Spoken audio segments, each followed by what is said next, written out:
ভাই ওষুধের দড়াপক যাচ্ছে না, দড়াপক এই যাচ্ছে না। অবস্থা ওষুধ আর কোম্পানি সব ফেল মেরে যাচ্ছে, দড়াপক যাচ্ছে না। এর বুঝা যাবেও না রে। এই অবস্থা তুই আনে দিয়ে যাবি, ও সব মাটিতে পড়ে যাচ্ছে দশ দশ করে, বুঝছিস ওষুধ দেওয়ার সাথে। এই যা ওষুধ ওই পোক।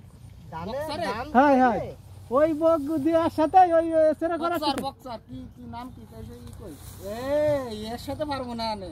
দর্শকরা দেখুন, এখানে ওষুধ দেওয়া ঢিল পড়ে গেছে, কি পরিমাণে সব মাঠে হ্যাঁ, ধানের পোকা দমন করার জন্য বিষাক্ত ওষুধ প্রয়োগ করতেছে। সব বরাস ডাক্তারে শেষ হচ্ছে কেবল।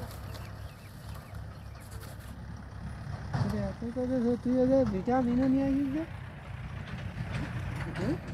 সব আছে ভিটামিন, রেলোটিন, বলিয়াম, পাতা তাহলে আগে ধরে রাখবে। যদি তাও এত আছে খরচ হয়, কীটনাশক, তাহলে এই দেখ, কৃষক পাতা বাঁচবে আগে কি রে? থাকবে, পাতা আগে হ্যাঁ? থাকবে। কোম্পানি একটু ওষুধের দাম কমায় দিতে পারে না? এই তো অবস্থা কত। ও ভাই, আপনার কি কোম্পানির পরে কোনো অভিযোগ আছে দাম কমানো বাড়ানো ওষুধে? অভিযোগ তো অবশ্যই আছে ভাই, এত ওষুধ যদি ব্যবহার করতে হয় ধানে, তা চাষি কি বাঁচবে? তাহলে এইটুকু অভিযোগ, অভিযোগ একটু দাম কমাই দিক, কৃষকের প্রতি তাদের একটা আসুক, সহানুভূতি দেখা। সহানুভূতি আসুক, যে এরকম তারা এত ওষুধ কীটনাশক ব্যবহার করতে জানে, তাও পোক দমন করা যাচ্ছে না, ওষুধের মাত্রা কম না। ও ভাই, আপনি কিছু বলেন। আমি আর কি বলবো, ছোট ভাই যা বলে দেছে হ্যাঁ। ওর উপর আর কোনো কথা নেই। তাই আমাদের মাজা শেষ স্প্রে করতে করতে। যাক, আপনাকে সবাই ধন্যবাদ।